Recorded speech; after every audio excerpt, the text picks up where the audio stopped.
Jesus entra no nosso mundo, na nossa dimensão humana, pela porta que todo homem entra. Ele entra como homem, ele nasce de uma mulher, e ele sai dessa dimensão também do jeito que todo homem sai, pela morte. Deus entra na nossa dimensão para nos redimir e para mostrar quem Ele é. Esse dia foi sonhado por Deus por muito tempo, como o dia que Ele iria redimir a humanidade. Ele iria nos redimir, iria mostrar quem Ele é. Ele ia desfazer os equívocos. Ele ia desfazer a imagem que foi feita dele, equivocada. Porque cada um que se relacionou com Deus e que registrou o que pensou, o que entendeu de Deus aqui, era humano. E viu com um olhar humano. Era humano e viu com um olhar humano.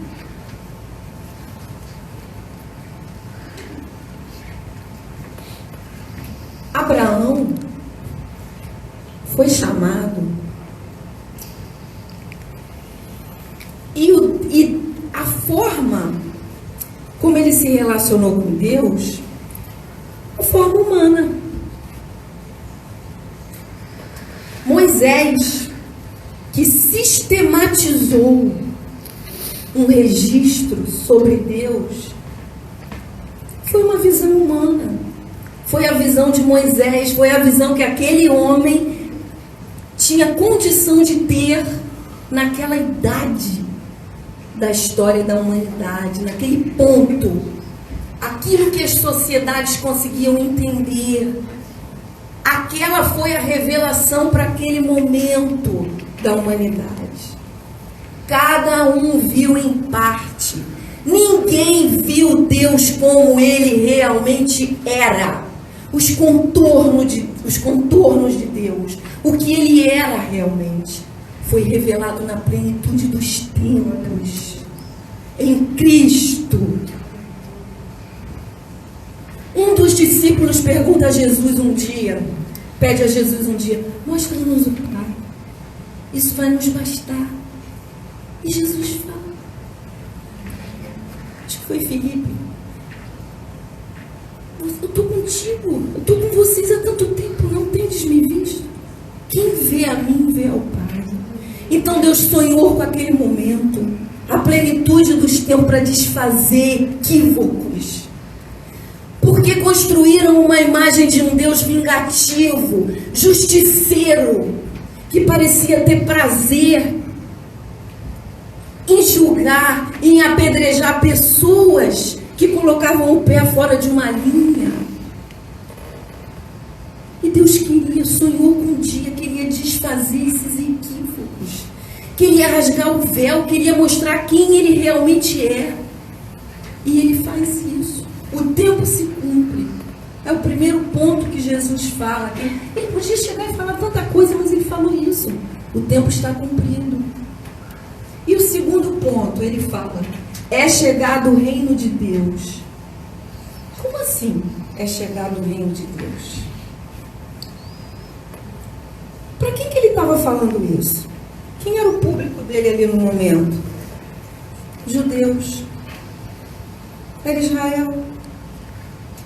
Eram os israelitas que estavam ouvindo. Como assim esse homem vem e fala, é chegado o reino de Deus?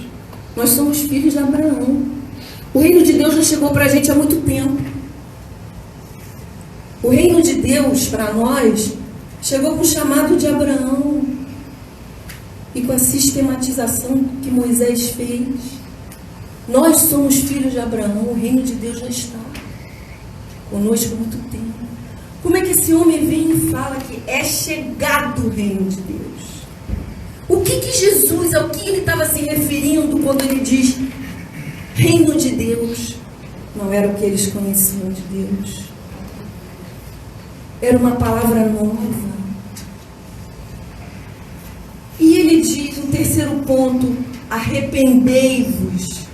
Arrepender de quê? Eu fui ver essa palavra, ela no original é metanoia. Não é o arrependimento, a ideia de arrependimento que a gente tem, de se arrepender de um pecado. Pequei, fiz alguma coisa, preciso me arrepender. Arrepende-se. Não. É transformação de mente. É transformação de coração.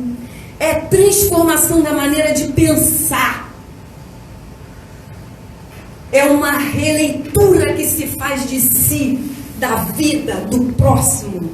É estar disposto a ser desconstruído na sua forma de pensar. É isso que Jesus traz. E por fim ele fala, e crede no Evangelho. Essa palavra Evangelho, ela não é a original. Eu fui ver qual foi a expressão usada. Foi usado boas novas. Crede nas boas novas. O tempo está cumprido. É chegado o reino de Deus. Arrependei-vos, metanoia, e crede na novidade que eu estou trazendo. Crede nas boas novas. Então Jesus, ele traz naqueles dias uma novidade. Ele traz uma nova proposta para o mundo, para a humanidade, de relação com Deus. Ele traz uma proposta de vida. Ele traz um chamado, ele faz um chamado para o homem, para a humanidade. Algo novo, uma maneira nova, diferente de interpretar e de conhecer a Deus. É como se ele estivesse dizendo, Deus não é o que vocês pensam que ele é. Abre a cabeça, abre a mente, abre o coração para ver o novo. Eu trago uma proposta, um chamado para o homem. E ele começa, depois disso, a fazer essa proposta, esse chamado, de forma individual.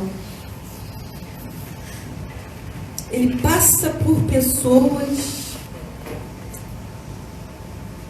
e por algum motivo ele olha para determinadas pessoas e fala, vem, segue-me. Ele começa andando numa praia e ali está Pedro, seu irmão André, pescando, trabalhando, vivendo mais um dia das suas vidas ali em Cafarnaum. E ele chega para eles e fala, vem e segue-me. E a Bíblia diz que eles largaram tudo, largaram as redes e seguiram. A mesma coisa ele faz quando encontra João e Tiago, e eles também largam as redes, largam seu pai, que estava ali com eles, e seguem. A cada um daqueles 12 discípulos e das outras pessoas que andaram com ele, que não ficou registrado, das mulheres que nem eram contadas. Ele faz uma proposta individual para cada um deles, uma proposta de vida. Eles esperavam um Messias naquele tempo. Então já havia essa expectativa. Mas Jesus chega e fala, vem, segue-me. E cada um deles se levanta, larga tudo. 12 homens, cada um de um jeito, cada um com uma personalidade, com um temperamento, cada um tinha uma rotina, e eles largam tudo, eles largam o trabalho, deixa, às vezes, a família. Deixaram tudo para seguir, para andar atrás daquele Nazareno, daquele Galileu, que eles acreditaram que era o Messias, que podia ser o Messias, e eles passam a andar atrás dele, largam tudo. Eles largam o seu modo de pensar, a ideia que eles tinham de Deus. Eles abrem mão disso tudo. Eles abrem mão do ódio estrutural que eles tinham do outro, do diferente. Eles abrem mão das inimizades. Eles abrem mão das ideologias. Porque Jesus junta um discípulo chamado Simão, não Pedro, Simão Zelota, que era um grupo, uma classe, um partido ultra radical em relação ao nacionalismo de Israel, que pregava a morte aos romanos, que queria destruir o Império Romano pela força. E eles juntam um cara desse com Mateus, um publicano que servia o império, que tirava dos seus irmãos, da sua nação, para passar para o Império Romano. E Jesus passa e chama Mateus, que estava lá sentado, cobrando esses impostos. Vem, segue-me. Mateus larga tudo. Com certeza ele era rico. E larga tudo e vai atender essa proposta de vida.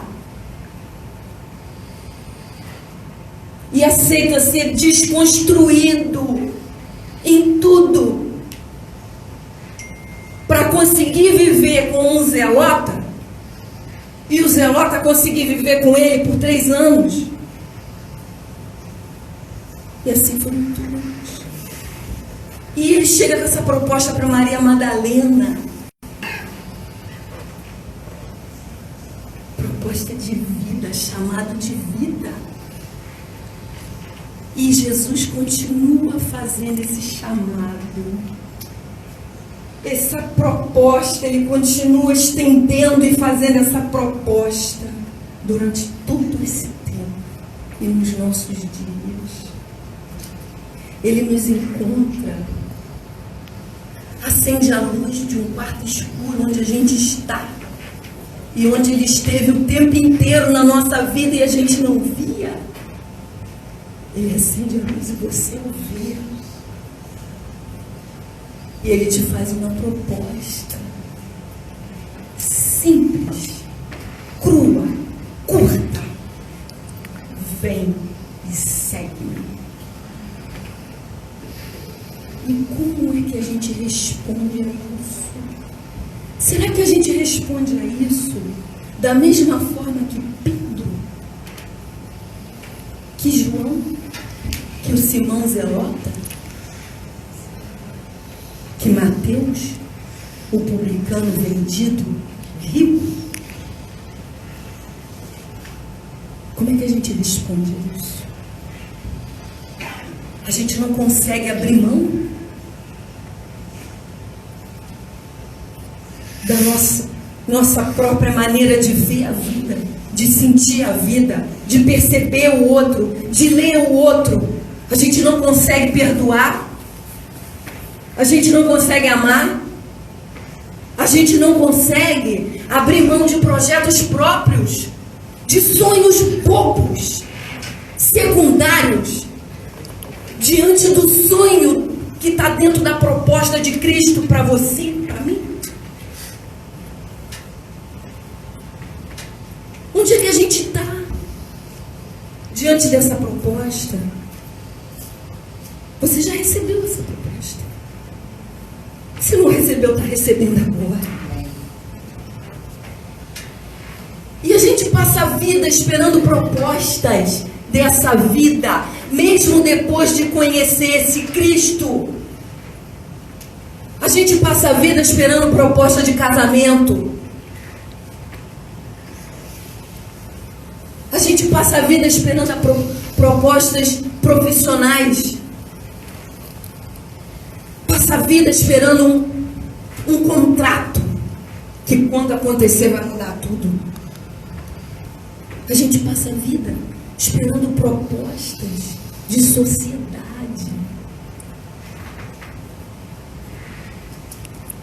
Quando isso chegar, eu serei feliz. Quando isso chegar, eu vou ser satisfeito, eu vou estar pleno. A gente é vazio, gente. A gente tem uma grande insatisfação. A nossa satisfação, a nossa sensação de plenitude dura 5 minutos. Quando a gente consegue o que quer. Essa plenitude, só dizendo um grande sim a essa proposta. Vem e segue-me.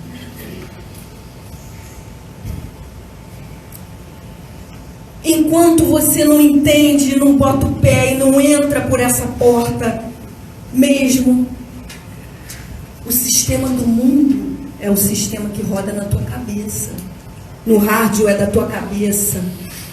Você corre atrás do vento igual a todo mundo.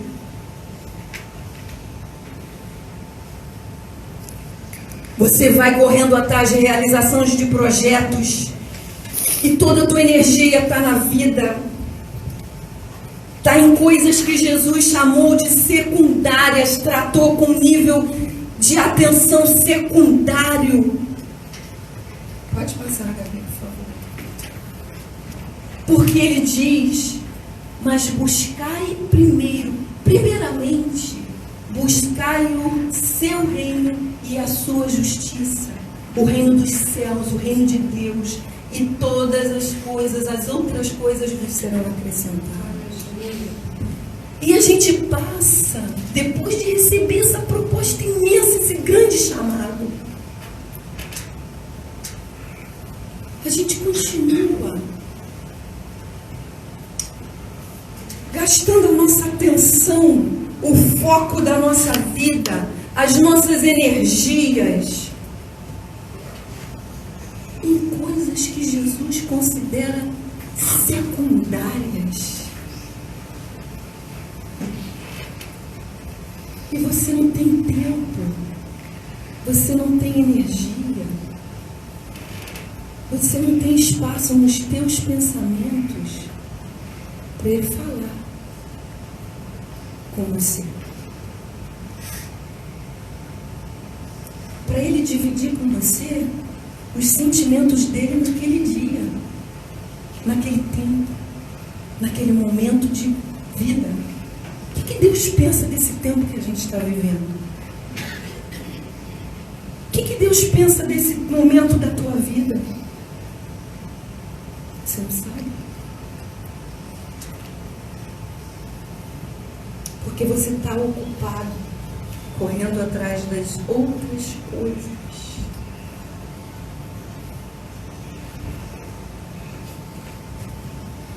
E ele diz, não é assim. A gente só consegue se encher das mesmas emoções, dos mesmos sentimentos que o mundo se enche quando corre atrás das mesmas coisas. Você só consegue se encher de ansiedade, frustração,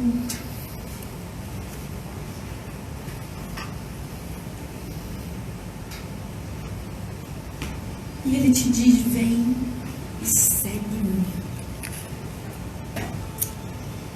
E você continua num ponto que não entra e nem sai em relação a essa proposta, em relação a esse chamado. Deus tem um projeto de vida. Essa frase é tão repetida. Mas é isso mesmo. Ele tem uma idealização de vida para você na cabeça dele, nos pensamentos dele, e que você fica adiando. Você flerta com o que Deus tem para você, mas você não casa com o que Deus tem para você.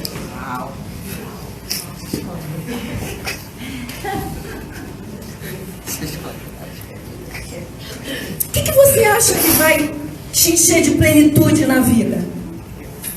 Porque quando você entender isso, e quando você entrar, responder dessa forma, largando tudo a esse segue-me, ele vai te acrescentar tudo. Porque ele é bom.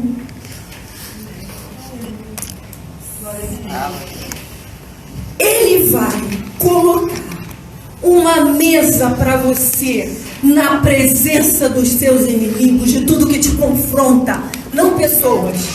Porque essa ideia de inimigo, pessoas com Cristo acabou. Nós não temos inimigos, em nome de Jesus. Mas situações, ele prepara uma mesa para você na presença do que se faz seu inimigo. Ele unge a tua cabeça com óleo, que é honra, e o teu cálice transborda. Você vai sentar na mesa que ele te colocar e vai comer das iguarias. Você vai degustar. Você vai beber do vinho da alegria. Mas não busque isso. Deixa que ele faz.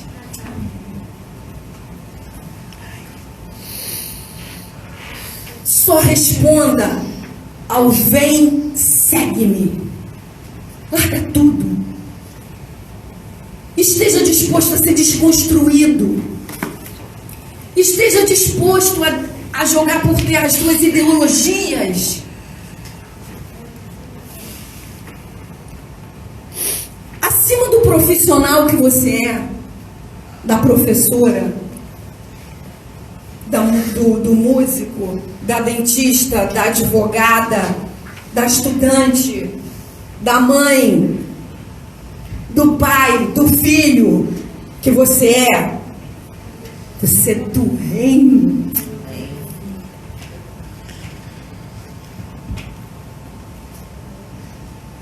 Você não sabe aquele que te habita. Paulo diz numa carta aos Romanos, talvez ele não sabia nem o que ele estava dizendo, estava escrevendo. Coisa do Espírito mesmo. A ardente expectativa da criatura pela manifestação dos filhos de Deus. O mundo espera a nossa manifestação como filhos de Deus. Para de correr atrás do que é bobo. Ele vai te acrescentar. Responde a esse segue-me. Abre mão do que ele colocar no teu coração, que é para abrir mão. Abra. Esteja disposto a tudo. Para de correr atrás de vento. Sai dessa porta. Entra de uma vez nessa relação com Deus. Sai desse lugar de mediocridade com o que Deus tem para você.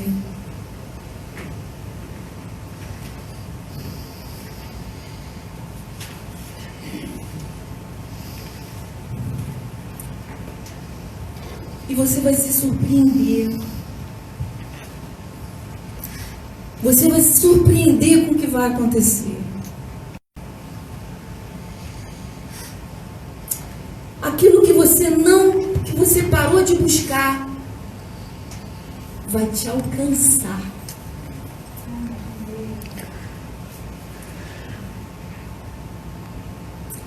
Deus conserta tudo. Deus ergue o que precisa ser erguido. Ele desembaraça caminhos. Ele desenrola vidas. faz você enxergar o caminho onde você não enxergava. Ele faz você enxergar portas que você não enxergava. Ele cria caminho onde não tinha. Você vai ser alcançado pelo que você abriu mão de buscar.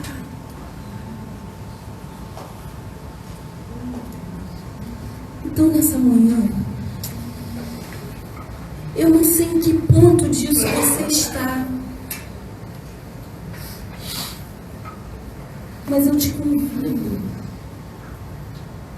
a sair desse ponto e responder a esse siga-me, venha e siga-me. A partir do ponto onde você está, eu te convido a fazer esse mergulho na intimidade de Deus, porque Ele é um tesouro escondido que você encontrou e não está desfrutando.